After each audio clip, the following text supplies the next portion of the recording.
Po, ky 22 nëntor, dita e alfabetit, si e gjen gjuhën shqipe në Maqedoninë e Veriut? Betejat vazhdon, në mos gaboj tani për ato çështje që ju i dini më mirë, është gjykatë kushtetuese, nene, më thet thash. Në të vërtetë unë kam thënë shpesh që gjuha shqipe asnjë nuk ka qenë zyrtare dhe barabartë me maqedonishën, me si shtet, po ka qenë e avancuar, domethënë e forcuar vit pas viti gjatë kohës që ka qenë BDI-ja në pushtet. Nuk ka qenë atë të barabartë që themi, po ka qenë e forcuar dhe avancuar. Këtë ka një tkurje, ka një kështu sepse unë shoh që dokumentat që marr çdo 6 muaj, marr dokumentat unë, certifikata martese, certifikata nga gjykata, certifikata të tjerë këtu për leje qëndrimi, dhe llogaritet i çdo 6 muaj për një leje qëndrimi një vjeçare, llogaritet 24 vite sa herë marr unë dokumentat dhe shoh që ka mungesën e gjuhës shqipe. Edhe pse unë këmbgul, më duhet gjuha shqipe 2-3 herë kam refuzuar dokumentat, këto pastaj thënë merre sos punë, thonë sepse do ngelesh dhe pa leje qëndrimi. Pra duket që ka një tkurje të zbatimit për gjuhën shqipe dhe unë e shoh errësirë zbatimin e gjuhës shqipe në bazë të marrëveshjes së orë dhe në bazë të Kushtetutës së Republikës Maqedonisë së Veriut, zbatimi i gjuhës shqipe dhe llogaritet një lloj si pakicë e vogël kombëtare me romët, me egjiptasit këtu, me bosnjakët, me turqit, me Një betejë që nuk është fituar akoma. Nuk mundet ta fitojmë neve nëse kemi ministra apo deputet vasal apo punonjës administrativ vasal shqiptar apo lojal të themi më ëmbël ndaj strukturave shtetërore këtu që bëjmë presione të tilla.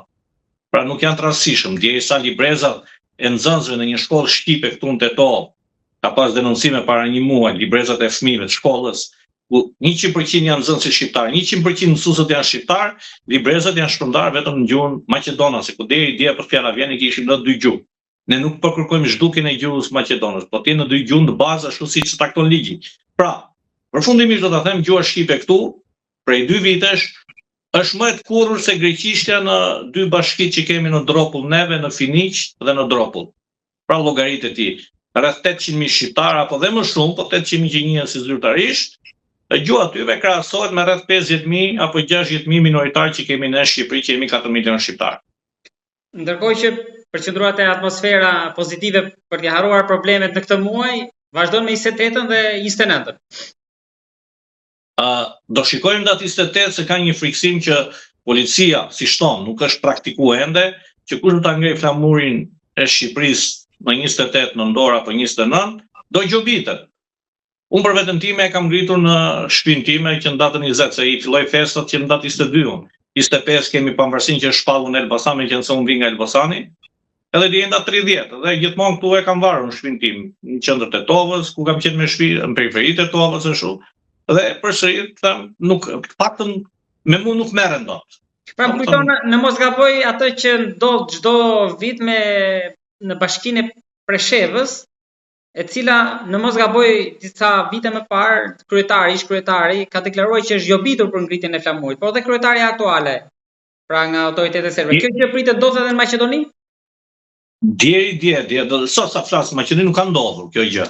Por flitet në zënë për kafenet shqiptare, dhe një herë nuk ka ndodhur. Do kemi të qartë. Në kuadrin e pikpyetjes. Po, të pikpyetjes. Uroj që mos ndodhi, sepse shqiptarët pastaj kapin mbrapsht.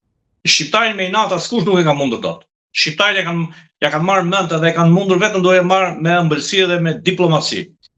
Por uroj që mos ndodhi, uroj që të kenë, për shembull do të them një rast, duket si banal, në datën 21, 22, edhe dje që pata promovimin e librit në Kërçov, flamuri shqiptar dhe maqedonës ishin në të gjithë rrugët e Kërçovës. Edhe pse kryetari i bashkisë është maqedonas dhe kryetari i këshillit është turk. Punë Tetov nuk është vend. Në rrugët e Tetovës me ligj, është me ligj kjo, që kryetari i bashkisë dhe kryetari i këshillit janë shqiptarë, nuk është vend flamuri shqiptar dhe flamuri i Republikës Maqedonisë së Veriut në rrugët e qytetit në bazë të ligjit. Mos harroni, ligji në 22 nëntor lejohet që gjithë bashkitë ku shumica janë shqiptarë duhet të jetë flamuri kombëtar i qytetarëve dhe flamuri shtetëror. Në Kërçov po them, jo për ta mbrojtur ata, datë 21-22 dhe dje që ishte në rrugët e Kërçovës ishte flamuri shqiptar dhe flamuri shtetëror. Edhe pse kryetari i bashkisë jo për ta mbrojtur është maqedonas. Nëse në Tetov që është shqiptar Bilal Kasami dhe kryetari i këshillit shqiptar, nuk kemi asnjë flamur shqiptar në rrugët e Tetovës, në një Tetov ku 85% janë shqiptar, në një Tetov ku është kërthiza e patriotizmit shqiptar shekullor. Mos harroni, Tetova njihet dhe në kohën e Perëndisë Osmane si qytet patriotik. Dhe në kohën e Jugosllavisë, ku ka ngritur flamurin 68 për flamur janë vrar këtu shumë, për themelimin e Universitetit të Tetovës dhe qyteti nuk është në datën 22 që ja lejon ligji, se në datën 28 nuk ja lejon ligji me ligj. Do themi këtë pas ligjeve të kushtetutës. Ligji ja lejon për festat që ka Bajrami, Krishtlindjet që i kanë, për shembull, se janë festa këtu, po dhe 22 nëntor. Por as Krishtlindjet atje, me sa ju keni deklaruar në biseda që ne kemi zhvilluar më herët, atje nuk dizën as dritat e fundvitit. Tani as ta muri jo.